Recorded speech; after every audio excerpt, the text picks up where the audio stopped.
আমন্ত্রণ সংবাদ দুপুরে আপনাদের সাথে আছি আমি পাঠানা রূপা এবং আমি সুমনা সিমি। শুরুতেই জানাচ্ছি এখনকার প্রধান শিরোনামগুলো। নির্দলীয় সরকারের দাবি আদায়ে কিছুক্ষণের মধ্যে রাজশাহীর জনসভায় যোগ দেবেন খালেদা জিয়া।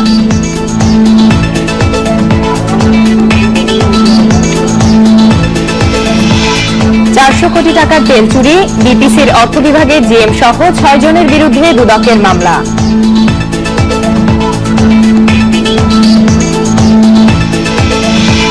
সেশন জটের কবলে জাতীয় বিশ্ববিদ্যালয়ে কমছে শিক্ষার্থী, প্রতি বছর শূন্য থাকছে 20,000 আসন।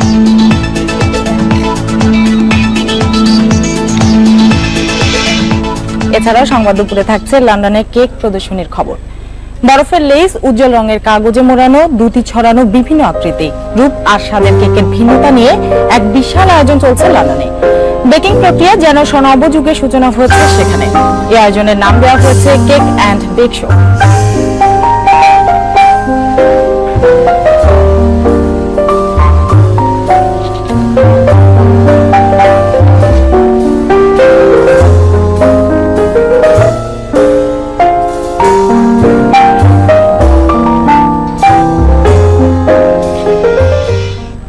এই নিয়ে প্রতিবেদন থাকছে সংবাদ দুপুরের শেষ অংশে। চলে যাচ্ছি মূল আয়োজনে।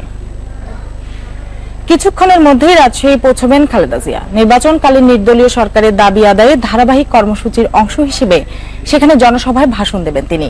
বিকেলে রাজশাহীর মাদ্রাসা মাঠে হবে এই জনসভা।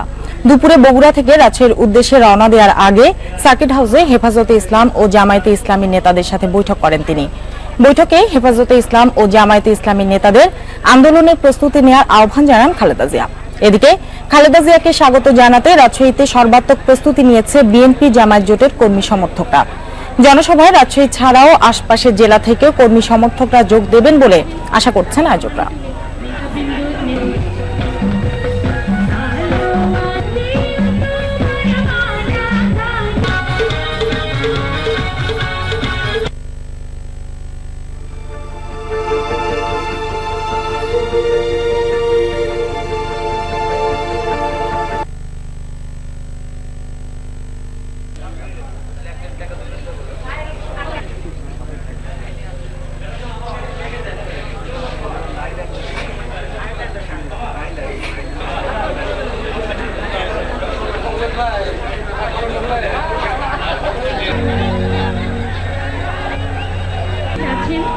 সম্মানিত নেতাবৃন্দ,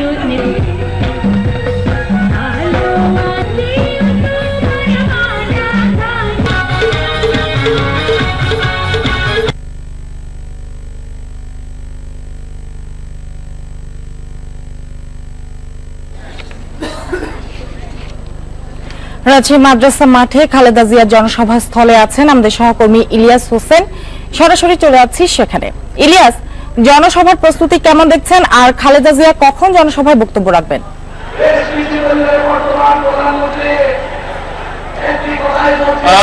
প্রস্তুতি শেষ হয়েছে বেশ আগে, এখন আসলে প্রস্তুতি পর্যায়ে নেই। এই 2:10 আগে আনুষ্ঠানিকভাবে সমাবেশের কার্যক্রম শুরু হয়েছে। এখানকার রাজশাহী মহানগর বিএনপির যে সভাপতি মেয়র মিজানুর রহমান মিনুর সভাপতিত্বে অলরেডি সমাবেশ শুরু হয়েছে। এরই মধ্যে বিএনপির ভারপ্রাপ্ত মহাসচিব মির্জা ফখরুল ইসলাম আলমগীর এসে উপস্থিত হয়েছেন এবং একই সাথে বেশ 18 দলের শরিকের কয়েকটি শরিক দলের চেয়ারপারসন বা সভাপতিরা এখানে উপস্থিত হয়েছেন এবং বিএনপি চেয়ারপারসন এবং 18 দলীয় জোট নেত্রী বেগম খালেদা জিয়া রওনা দিয়েছেন বগুড়া থেকে। আর হয়তো ঘন্টাখানেক লাগবে তার এই রাজশাহী শহরে এসে পৌঁছতে। উনি শুরুতেই সার্কিট হাউসে দুপুরে খাবার এবং বিশ্রাম নেবেন, পরে 3:30 থেকে 4টার মধ্যে তার মঞ্চে আসার কথা রয়েছে এবং 5টা নাগাদ তিনি বক্তব্য দিতে পারেন এরকম আমরা জানতে পেরেছি এই আয়োজকদের কাছ থেকে। ইতিমধ্যে এই সময়টুকুর মধ্যে স্থানীয় নেতৃবৃন্দ এবং কেন্দ্রীয় নেতৃবৃন্দরা বক্তব্য দিতে থাকবেন।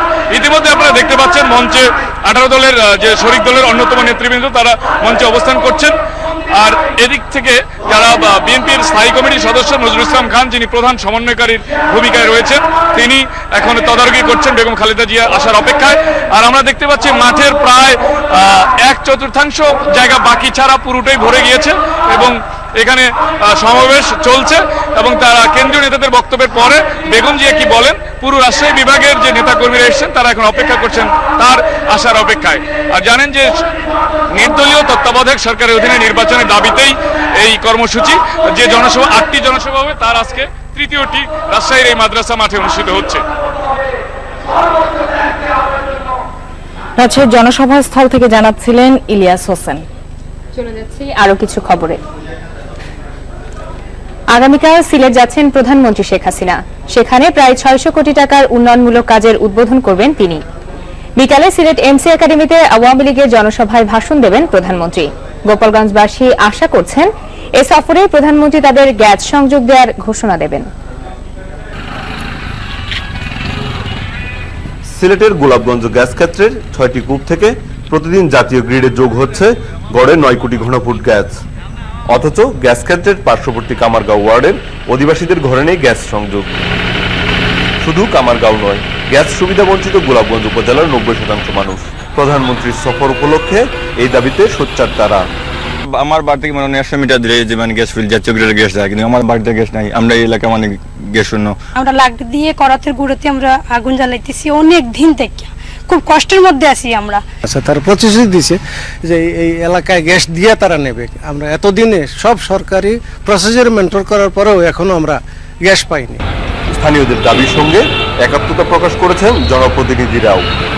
গ্যাস ক্ষেত্রে, ইলেকট্রিসিটি ক্ষেত্রে, আমাদের নদী বাঙ্গনের ক্ষেত্রে আমাদের দাবি আছে, কিন্তু উন্নয়ন যথেষ্ট হয়েছে।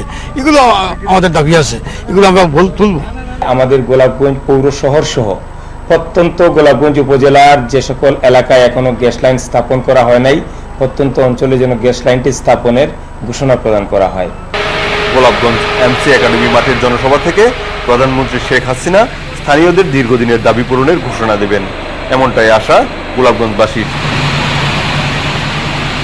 Mahbubur Rahman Ripon, independent news, Sylhet. প্রধানমন্ত্রী শেখ হাসিনা বলেছেন, স্বাধীনতার পর এদেশে একবারই সংবিধান মোতাবেক শান্তিপূর্ণভাবে ক্ষমতা হস্তান্তর হয়েছে, আর তা করেছে আওয়ামী লীগ। তিনি বলেন, রাজনৈতিক অস্থিতিশীলতার কারণে দেশে কাঙ্ক্ষিত উন্নয়ন হয়নি। সকালে ওসমানী স্মৃতি মিলনায়তনে বাংলাদেশ সরকার 1971 থেকে 75 বইয়ের মোড়ক উন্মোচন অনুষ্ঠানে তিনি একথা বলেন।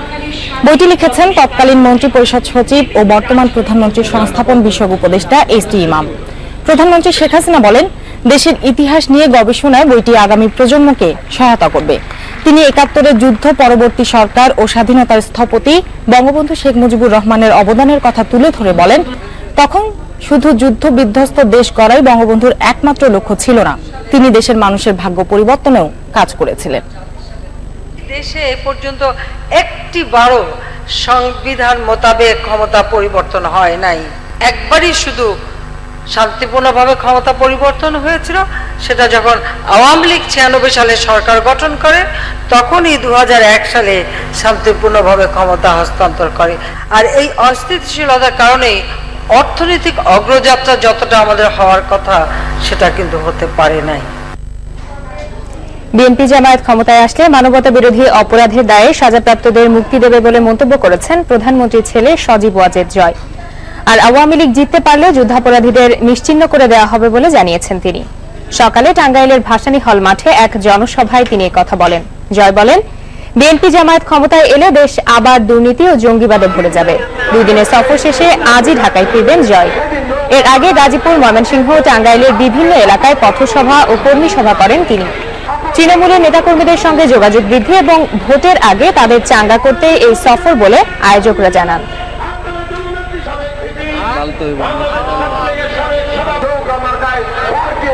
আসেন আমরা একসাথে আমাদের সেই অসমাপ্ত বিপ্লব পূরণ করি। এই সামনের যুদ্ধ, সামনের লড়াই, এই রাজাকারদের সঙ্গে মুখী লড়াই, স্বাধীনতার বিপক্ষে শক্তির লড়াই, আমরা একসাথে এই লড়াই বিজয় হয়ে আসি আবার। টাঙ্গাইলের সজীব ওয়াজেদ জয় জনসভাস্থলে আছেন সহকর্মী অনিমেষ কর। বিস্তারিত জানবো তার কাছ থেকে। অনিমেষ, জনসভায় জয় কি বললেন এবং এরপর তার কি কর্মসূচি আছে? ভাসানী হলে কর্মী সভা করছেন, এখানে কর্মী সম্মেলন হচ্ছেন। হাজার হাজার নেতাকর্মী এখন আওয়ামী লীগ ছাত্রলীগ, যুবলীগ সহ বিভিন্ন অঙ্গ সংগঠনের নেতাকর্মীরা এখানে যোগ দিয়েছেন। এবং তার আগে আমরা যখন মধুপুর থেকে ফিরছিলাম তখন এলেঙ্গা বাস স্ট্যান্ডে একটি পথসভায় তিনি বক্তব্য রেখেছেন। এই জনসভাগুলিতে জয় মূলত আজকে যে কথাগুলি বলছেন সেটি হচ্ছে, আমরা এখন দ্বিতীয় বিপ্লবের মুখোমুখি। ৭১-এ যে মুক্তিযুদ্ধ শুরু হয়েছিল, সেই মুক্তিযুদ্ধের যে সংগ্রাম শুরু হয়েছিল, সেই সংগ্রামের শেষ যুদ্ধ হচ্ছে এবারের নির্বাচন। এই নির্বাচনের জয় এবং পরাজয়ের উপর নির্ভর করবে বাংলাদেশের আগামীর ভবিষ্যৎ। জনগণকে তাই সিদ্ধান্ত নিতে হবে, তারা কি চান যুদ্ধাপরাধীরা এই দেশের ক্ষমতায় আসুক, তারা কি আবারও চান বাজারঘাটের গাড়িতে পতাকা উড়ুক, সেই প্রশ্নগুলি তুলেছেন জয়। এই কারণে তিনি আগামী নির্বাচনে আওয়ামী লীগকে ভোট দিয়ে এবং বাংলাদেশ যাতে মুক্তিযুদ্ধের চেতনার পথে থাকে সেটি নিশ্চিত করার জন্য সবাইকে আহ্বান জানিয়েছেন এবং একই সাথে উন্নয়নের ধারাবাহিকতা রক্ষার কথা বলছেন। আপনাকে আরেকটু জানিয়ে রাখি যে আজকে এই ভাসানী হল মিলনায়তনের যে কর্মী সভাটি হচ্ছে, এরপর জয় চলে যাবে সার্কিট হাউসে, সেখানে মধ্যাহ্ন বিরতি। তারপর গাজীপুরের চন্দ্রাতে শেষ সভাটি করবেন। তবে চন্দ্রার আগে আরেকটি পথসভা করবেন, সেটি হচ্ছে এই টাঙ্গাইলের মির্জাপুরে। আজকের কর্মসূচি এই মধ্য দিয়ে শেষ হয়ে যাচ্ছে এবং এই কর্মসূচিগুলো মূলত তৃণমূল পর্যন্ত নেতাকর্মীদের সাথে যোগাযোগ বাড়ানো, একই সাথে আগামী নির্বাচনকে সামনে রেখে আওয়ামী লীগকে চাঙ্গা করার জন্যই জয় এই সফর করছেন। টাঙ্গাইল থেকে সজীব ওয়াজেদ জয়ের কর্মসূচি সম্পর্কে বিস্তারিত জানাচ্ছিলেন অনিমেষ কর। চলে যাচ্ছি পরের খবরটিতে। 400 কোটি টাকা তেল চুরির অভিযোগে বাংলাদেশ পেট্রোলিয়াম কর্পোরেশনের 6 কর্মকর্তার বিরুদ্ধে 3টি মামলা করেছে দুদক। আজ দুপুরে চট্টগ্রাম বন্দর থানায় এই মামলাগুলো করা হয়। অভিযোগ রয়েছে 2009-10 অর্থ বছরে এই দুর্নীতি হয়েছিল। তেলের পরিমাণে হেরফের করে এই দুর্নীতি করা হয়েছে বলে জানা গেছে।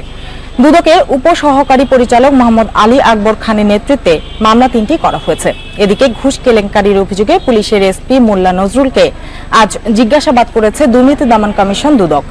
দুদকের পক্ষ থেকে জিজ্ঞাসাবাদ করেন উপপরিচালক নাসিম আনোয়ার। তার বিরুদ্ধে ঘুষ কেলেঙ্কারির অভিযোগ ওঠার পরপরই তাকে ওএসডি করা হয়। শিক্ষার্থীদের চাপে অন্য পাবলিক বিশ্ববিদ্যালয় যখন হিমশিম খাচ্ছে, তখন ছাত্রছাত্রী কমছে দেশের সবচেয়ে বড় শিক্ষা প্রতিষ্ঠান জাতীয় বিশ্ববিদ্যালয়ে। প্রতি বছরই ফাঁকা থাকছে প্রায় 20,000 আসন। এর সবচেয়ে বড় কারণ সেশন জট। এই বিশ্ববিদ্যালয়ে অনার্স কোর্সে 3 বছর এবং পাস কোর্সে সেশন জট বেড়েছে 2 বছর পর্যন্ত। শিক্ষা জীবন সবার কাছে প্রিয়, কিন্তু তার ব্যাপ্তি বাড়তে বাড়তে যদি চাকরির বয়স চলে যায় তবে তার কারো কাছে প্রিয় থাকে না, হয়ে ওঠে দুর্বিষহ। জাতীয় বিশ্ববিদ্যালয়ের অধীন দেশের সেরা শিক্ষা প্রতিষ্ঠান ঢাকা কলেজের কয়েকজন শিক্ষার্থী আক্ষেপ করলেন, বন্ধুরা যখন চাকরি জীবনে 2-3 বছর পার করছে তখন তাদের চাকরিতে আবেদন করার যোগ্যতাই হয়নি। সবচেয়ে কষ্টের বিষয় যে আমার জুনিয়র যারা বিভিন্ন পাবলিক ইউনিভার্সিটিতে ভর্তি হয়েছে, তারা আমাকে ফোন করে জিজ্ঞাসা করে 34তম বিসিএসে তুমি টিকছো কিনা। নিউ ফার্স্ট ইয়ার আমরা ভর্তি হয়েছি, প্রায় 1 বছর হয়ে গেছে, আমাদের এখন পর্যন্ত নির্বাচনী পরীক্ষাই হয়নি। আমার সেশনে যারা একজন ঢাকা ইউনিভার্সিটিতে ভর্তি হয়েছে ওদের হলো 4 বছরের কোর্স, 4.5 বছর হচ্ছে। আমার যারা ভর্তি হয়েছে ওরা চাকরি করছে আর আমরা এখনো পরীক্ষা অনার্স পরীক্ষায় শেষ করতে পারি। ইডেন মহিলা কলেজের শিক্ষার্থীদের সমস্যা আরো কঠিন। 4 বছরের সম্মান কোর্স শেষ করতে সময় লাগছে 7 বছর। এ সময় ক্যারিয়ারের চিন্তা করার আর সময় কই, তার আগেই সংসার গড়ার তাগিদ দেয়া হয় পরিবার থেকে। আমরা আসলে অনেক মেন্টালি প্রেসারে থাকি যে কবে শেষ হবে, বা বাসা থেকেও প্রেসার থাকে যে বিয়ে দিতে হবে, এগুলো নানান ঝামেলা আর কি। মানে ন্যাশনালের পর আমাদের লাইফ শেষ, অনার্স শেষ করতে পারলাম না, এখন যদি আবার নতুন একটা জীবনের ভিতরে ঢুকে যাই সেটা একটা প্রবলেম। আপাতত এই সমস্যার সমাধান নেই জাতীয় বিশ্ববিদ্যালয়ের উপাচার্যের কাছেও, তবে তার দাবি কিছু সংস্কারমূলক পদক্ষেপ নেওয়া হয়েছে, যার সুফল ডিসেম্বর থেকে পেতে শুরু করবে শিক্ষার্থীরা। টেকনোলজির আশ্রয় নিয়ে প্রোগ্রামিংয়ের মধ্যে নিয়ে এসে আমরা যদি পরীক্ষা টোটাল সিস্টেমটাকে ঢেলে সাজাতে পারি, যে লক্ষ্যে আমরা পদক্ষেপ নিয়েছি, তাহলে এটাকে মানে কাঙ্ক্ষিত সময়ের মধ্যে ফলাফল দেওয়া সম্ভব। সেশন জটের কবলে পড়ে আটকে আছে জাতীয় বিশ্ববিদ্যালয়ের প্রায় 12 লাখ ছাত্রছাত্রীর শিক্ষাজীবন। সময় মতো শিক্ষাজীবন শেষ না হয় কর্মস্থলেও ঢুকতে পারছে না তারা, বোঝা হয়ে থাকছে পরিবারে। Rokeya Lita, independent news. অন্যান্য খবরে যাওয়ার আগে শিরোনামগুলো মনে করিয়ে দিচ্ছি আরো একবার। নির্দলীয় সরকারের দাবি আদায়ে কিছুক্ষণের মধ্যে রাজশাহীর জনসভায় যোগ দেবেন খালেদা জিয়া। 400 কোটি টাকার তেল চুরি, বিপিসির অর্থ বিভাগের জিএম সহ 6 জনের বিরুদ্ধে দুদকের মামলা। ইলেকশন জটের কবলে জাতীয় বিশ্ববিদ্যালয়, কমছে শিক্ষার্থী, প্রতি বছর শূন্য থাকছে 20,000 আসন।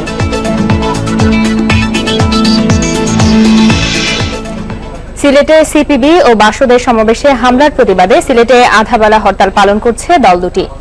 এই ঘটনায় সিলেটে ছাত্রলীগের বিলুপ্ত কমিটির সভাপতিকে আসামি করে মামলা করেছে পুলিশ। সকাল 8:30টায় নগরীর জিন্দাবাজারে হরতালের সমর্থনে মিছিল বের করে সিপিবি ও বাসদ নেতাকর্মীরা। তারা হামলাকারীদের শাস্তির দাবি জানায়।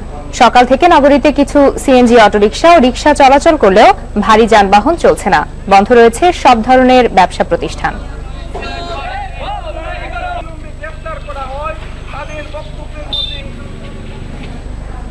সিলেটে সিপিবি সমাবেশে হামলার ঘটনায় তীব্র নিন্দা জানিয়ে হামলাকারীদের বিরুদ্ধে ফৌজদারি আইনে মামলা করে গ্রেপ্তারের দাবি জানিয়েছেন দপ্তরবিহীন মন্ত্রী সুরঞ্জিত সেনগুপ্ত। সকালে রাজধানীতে নৌকা সমর্থক গোষ্ঠীর এক আলোচনা সভায় তিনি এই মন্তব্য করেন। তিনি বলেন, সিলেটের ঘটনা সরকারকে বিব্রত করেছে। সাংবিধানিক কাঠামোর মধ্যে অবাধ সুষ্ঠু নির্বাচনের জন্য নিরপেক্ষ সরকার ব্যবস্থা নিয়ে আলোচনা করতে বিরোধী দলকে আহ্বান জানিয়ে সুরঞ্জিত সেনগুপ্ত বলেন, বর্তমান সংসদের শেষ অধিবেশনকে কাজে না লাগালে এর পরিণতি বিএনপিকেই বহন করতে হবে।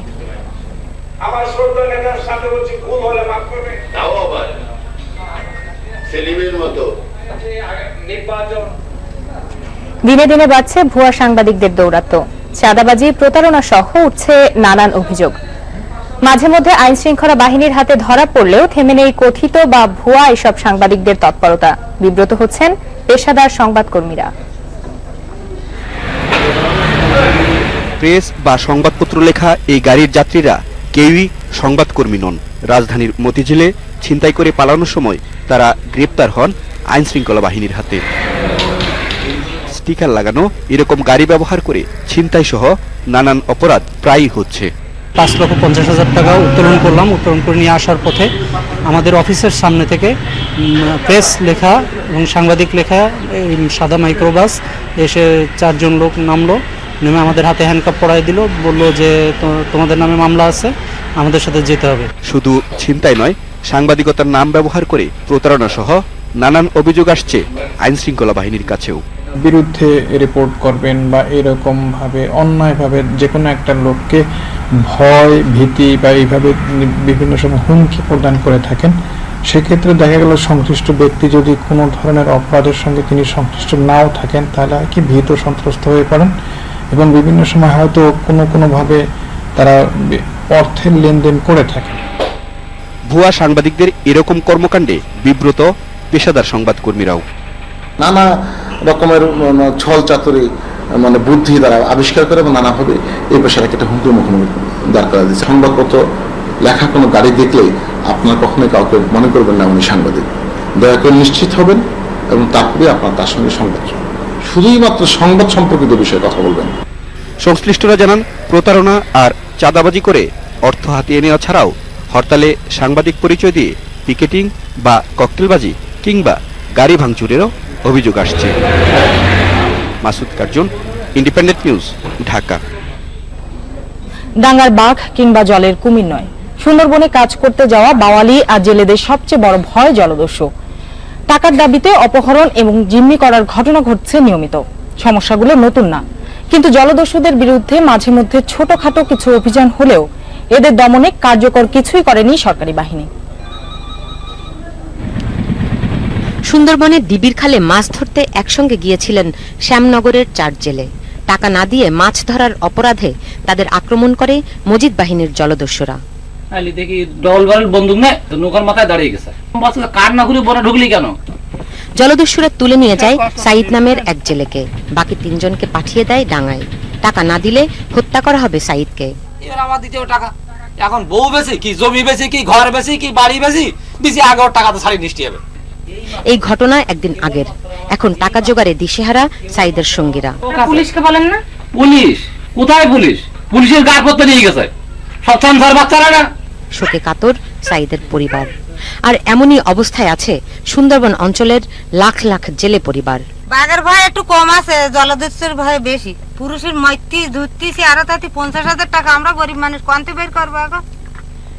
ডাঙায় বাঘ, জলে কুমির, কিন্তু এখানকার জেলেদের জন্য হয়েছে উল্টো। ডাঙায় বাঘ থাকলেও তাদের তেমন ভয় নেই, আছে জলে জলদস্যুর ভয়। এই জলদস্যুদের অত্যাচারে এখানকার জেলে পরিবারগুলো একেবারে নিঃস্ব হয়ে যেতে বসেছে। সুন্দরবনে জালের মতো ছড়িয়ে থাকা ছোট ছোট খাল এই জঙ্গলকে যেভাবে রহস্যে ঘিরে রেখেছে, তেমনি জলদস্যুদের পাতানো জালে আটকা পড়েছে এখানকার জেলেদের জীবন।